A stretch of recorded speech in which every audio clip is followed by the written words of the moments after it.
हाँ तो नमस्कार विद्यार्थियों, स्वागत आप सभी का सीईटी की इस पीवाईक्यू सीरीज में। और आज की क्लास में भी अपन सीईटी के पीवाईक्यूज को सोल्व करेंगे जो आपके लिए काफ़ी ज़्यादा इंपॉर्टेंट है। ठीक है, तो चलिए शुरू करते हैं आज की क्लास। और इससे पहले अगर आप चैनल पर नए हो तो एक बार चैनल को सब्सक्राइब कर देना और क्लास को आपके दोस्तों तक शेयर कर देना। तो चलिए शुरुआत करते हैं आज के इस सेशन की। पहला प्रश्न अपन से पूछा है कि कथनों को ध्यानपूर्वक पढ़िए, यानी कि अपने को दो कथन दिए हैं और पूछा है कि इनमें से कौन सा सही है। ठीक है, पहला कथन दिया है कि टीकाराम पालीवाल राजस्थान के एकमात्र ऐसे मुख्यमंत्री है जो उप मुख्यमंत्री भी रहे। दूसरा कथन दिया है कि हरिशंकर भाबड़ा राजस्थान में अब तक के सबसे लंबे समय तक उप मुख्यमंत्री रहे। अब अपन से पूछा है कि निम्न में से कौन सा विकल्प सही है। केवल कथन एक सही है, केवल कथन दो सही है, एक व दोनों सही है, या फिर एक व दोनों गलत है। तो देखिए, टीकाराम पालीवाल राजस्थान के एकमात्र ऐसे मुख्यमंत्री है जो उप मुख्यमंत्री भी रहे, ये कथन बिल्कुल सही है। और हरिशंकर भाबड़ा की बात करें तो इनका कार्यकाल सर्वाधिक लंबा मुख्यमंत्री उप मुख्यमंत्री का कार्यकाल था, तो ये भी सही है। ठीक है, यानी कि दोनों कथन सही है, तो ऑप्शन सी जो है ये अपना सही उत्तर हो जाएगा। अगला प्रश्न अपन से पूछा है कि राजस्थान लोक सेवा गारंटी अधिनियम 2011 के अंतर्गत प्रथम अपीलीय प्राधिकारी के निर्णयों के विरुद्ध कितने दिनों में द्वितीय अपीलीय प्राधिकारी को अपील की जा सकती है। बताइए, 15 दिन में, 30 दिन में, 45 दिन में, या फिर 60 दिन में। तो देखिए, द्वितीय अपीलीय प्राधिकारी को अपील की जा सकती है 60 दिन में। कितने दिन में? 60 दिन में। बिल्कुल, ऑप्शन डी जो है ये अपना सही उत्तर है। अगला प्रश्न अपन से पूछा है कि राजस्थान के राज्यपाल पदेन कुलाधिपति होते हैं, यानी कि जो राज्यपाल है ना, ये कौन से विश्वविद्यालय में कुलाधिपति होते हैं। बताइए, समस्त राज्य के विश्वविद्यालयों के साथ ही राजस्थान के भूभाग में कार्यरत केंद्रीय विश्वविद्यालयों के, राजस्थान के समस्त राज्य के ही निजी विश्वविद्यालयों के, राजस्थान के समस्त राज्य विश्वविद्यालयों के, या फिर समस्त राज्य एवं निजी विश्वविद्यालय के साथ ही राजस्थान के भूभाग में कार्यरत केंद्रीय विश्वविद्यालयों के। तो देखिए, जो राजस्थान के राज्यपाल होते हैं वो कुलाधिपति होते हैं अपने राजस्थान के समस्त राज्य विश्वविद्यालयों के। ओनली जो राज्य के विश्वविद्यालय हैं उन्हीं के होते हैं। ठीक है, तो ऑप्शन सी इसका सही उत्तर है। अगला प्रश्न अपन से पूछा है कि निम्न में से राजस्थान के किस मुख्यमंत्री के कार्यकाल में सर्वाधिक बार राष्ट्रपति शासन लगाया गया था। बताइए भाई, भैरों सिंह शेखावत, मोहनलाल सुखाड़िया, हरिदेव जोशी, या फिर शिवचरण माथुर।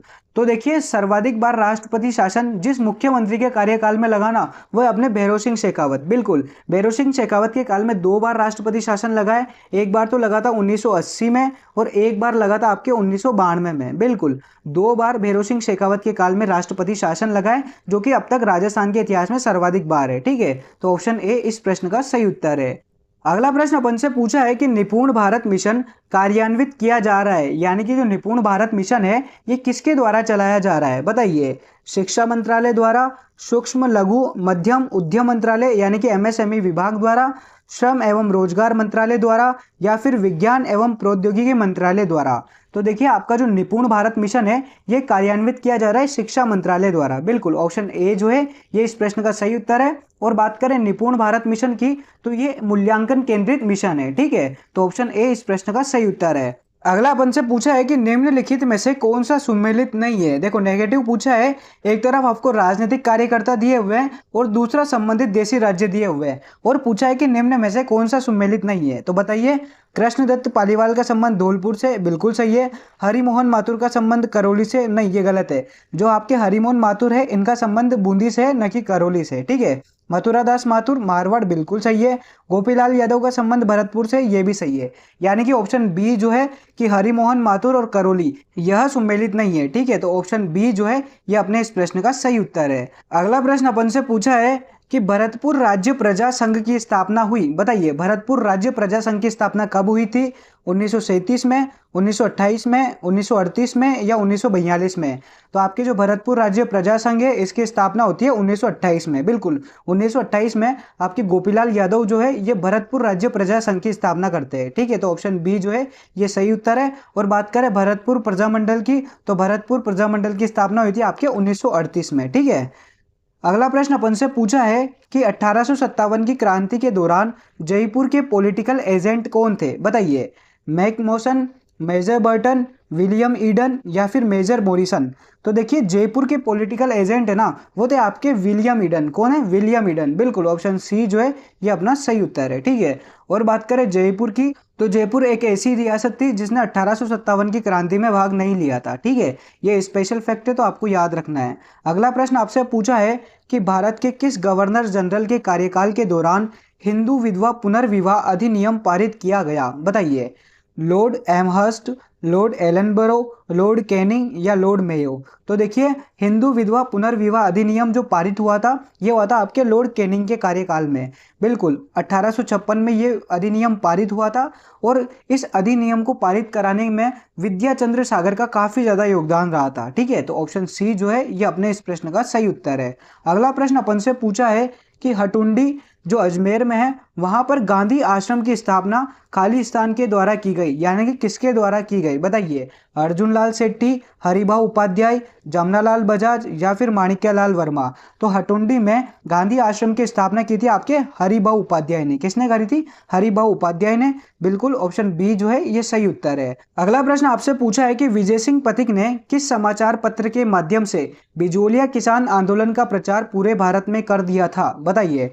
नवीन राजस्थान, तरुण राजस्थान, युगांतर या फिर प्रताप?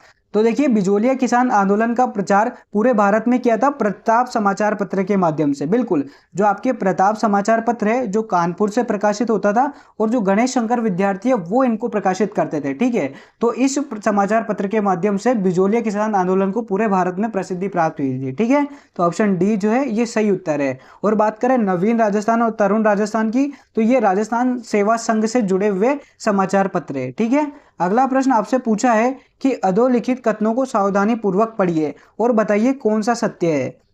पहला कथन है कि 19वीं सदी के उत्तरार्ध में मेवाड़ में देश हितैषणी सभा की स्थापना की गई, और दूसरा दिया है कि सभा का मुख्य उद्देश्य समाज सुधार था।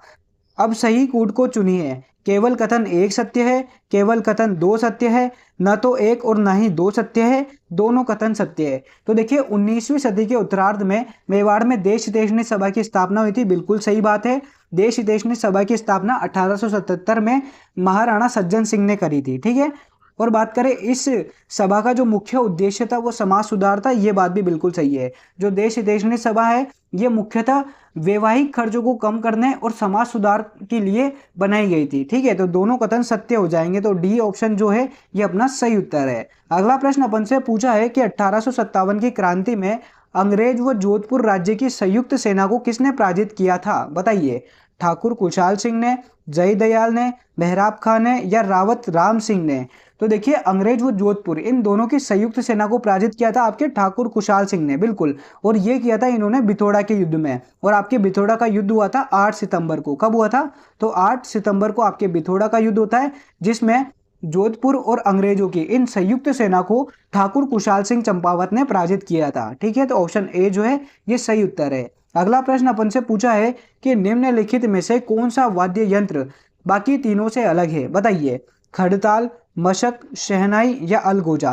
तो देखिए इन तीनों में जो अलग है ना वो है आपका खड़ताल। अब ये कैसे अलग है? तो आपके मशक, शहनाई और अलगोजा ये तीनों ही सुशिर वाद्य यंत्र है, यानी कि फूंक देकर बजाए जाने वाले यंत्र है। और बात करें खड़ताल की, तो ये घन वाद्य यंत्र है, यानी कि ये चोट से बजाया जाने वाला वाद्य यंत्र है, तो ये अलग हो जाएगा। ठीक है, ऑप्शन ए जो है ये अपना सही उत्तर है। अगला प्रश्न अपन से पूछा है कि निम्नलिखित ठिकानों में से किसने चौरी कर लगाया? बताइए। कुचामन, डीडवाना, भेसरोडगढ़ या बिजोलिया? तो बहुत ही आसान सा प्रश्न है, और इस प्रश्न का सही उत्तर अपना ऑप्शन डी बिजोलिया ठिकाना। बिल्कुल, जो बिजोलिया ठिकाने के राव थे कृष्ण सिंह, उन्होंने किसानों पर चौरी कर लगाया था, और ये लगाया था 1903 में। चौरी कर एक ऐसा कर है जिसमें कन्या के विवाह पर किसानों को राव को 5 रुपए देने पड़ते थे। ठीक है, तो ऑप्शन डी जो है ये इस प्रश्न का सही उत्तर है। अगला आपसे पूछा है कि सीमा सुरक्षा बल द्वारा जनवरी 2022 में राजस्थान की सीमा पर कौन सा अभियान चलाया गया? बताइए। ऑपरेशन शक्ति, ऑपरेशन क्रांति, ऑपरेशन शरद हवा या ऑपरेशन पवन? तो देखिए सीमा सुरक्षा बल द्वारा जनवरी 2022 में जो अभियान चलाया था ना वो है आपके ऑपरेशन शरद हवा। बिल्कुल, ऑप्शन सी जो है ये अपना सही उत्तर है। और बात करें ऑपरेशन शरद हवा की, तो ऑपरेशन शरद हवा इसलिए चलाया था क्योंकि पाकिस्तान से कोहरे की आड़ में घुसपैठिए भारत में घुस आते हैं, और इनको रोकने के लिए ये ऑपरेशन चलाया गया था। ठीक है, तो ऑप्शन सी अपना सही उत्तर है। अगला प्रश्न अपन से पूछा है कि महानसर प्रसिद्ध है, यानी कि जो आपका महनसर है ना, ये क्यों प्रसिद्ध है? सोने की चित्रकारी के लिए, मुगल कालीन चित्रों की अधिकता के लिए, 360 खिड़कियों की हवेली के लिए, या सती माता के मंदिर के लिए। तो आपके जो महनसर है ना, ये आपके हवेलियों के लिए प्रसिद्ध है, और हवेलियों में भी विशेष रूप से सोने की चित्रकारी के लिए प्रसिद्ध है। ठीक है, तो ऑप्शन ए जो है ये अपना सही उत्तर है। अगला प्रश्न आपसे पूछा है कि शिक्षा संत के रूप में प्रसिद्ध स्वामी केशवानंद का जन्म कहाँ हुआ? बताइए, बाणासुर गांव, मंगलूना गांव, हरनावा गांव, या रामपुरा बेरी। तो देखिए, जो स्वामी केशवानंद है, इनका जन्म हुआ था सिक्कर के मंगलूना गांव में। कहाँ हुआ था? सिक्कर के मंगलूना गांव में। बिल्कुल, ऑप्शन बी जो है ये अपना सही उत्तर है। अगला प्रश्न अपन से पूछा है कि भारतीय लोक कला मंडल संस्थान कहाँ स्थित है? बहुत ही आसान सा प्रश्न है। उदयपुर, जोधपुर, टोंक, या फिर जयपुर। तो आपके भारतीय लोक कला मंडल जो संस्थान है ये आपके उदयपुर में स्थित है। कहाँ पर है? उदयपुर में। बिल्कुल, ऑप्शन ए जो है ये इस प्रश्न का सही उत्तर है। और बात करें भारतीय लोक कला मंडल संस्थान की, तो इसकी स्थापना 1952 में देवीलाल सांबर ने की थी, जो लोक कला है उनके संरक्षण के लिए। ठीक है, अगला प्रश्न अपन से पूछा है कि कार्तिक महीने में चंद्रभागा पशु मेला राजस्थान के किस स्थान पर आयोजित होता है? बताइए, झालावाड़, झालरापाटन, केशोरायपाटन, या फिर सीतावाड़ी। तो कार्तिक महीने में जो चंद्रभागा पशु मेला है ये लगता है अपने झालरापाटन में। कहाँ पर लगता है? झालरापाटन, झालावाड़ में। बिल्कुल, ऑप्शन बी जो है ये अपना सही उत्तर है। ठीक है, अगला प्रश्न अपन से पूछा है कि जनगणना 2011 के अनुसार राजस्थान में लिंगानुपात, यानी कि राजस्थान में लिंगानुपात कितना है? राष्ट्रीय औसत से 12 बिंदु कम है, राष्ट्रीय औसत से 6 बिंदु अधिक है, राष्ट्रीय औसत से 6 बिंदु कम है, या राष्ट्रीय औसत से 11 बिंदु कम है। तो देखिए, 2011 की जनगणना के अनुसार राजस्थान का जो लिंगानुपात है ना, वो राष्ट्रीय औसत से 12 बिंदु कम है। बिल्कुल, भारत का जो लिंगानुपात है वो है 940, और राजस्थान का लिंगानुपात है आपके 928, यानी कि 12 बिंदु कम है। ठीक है, तो ऑप्शन ए जो है ये अपने इस प्रश्न का सही उत्तर हो जाएगा। और आज की क्लास में फिलहाल अपन इतने ही प्रश्न सोल्व कर पाएंगे। मिलते हैं अपन अगली क्लास में, तब तक आप चैनल को सब्सक्राइब करो और क्लास को आपके दोस्तों तक शेयर करो। धन्यवाद।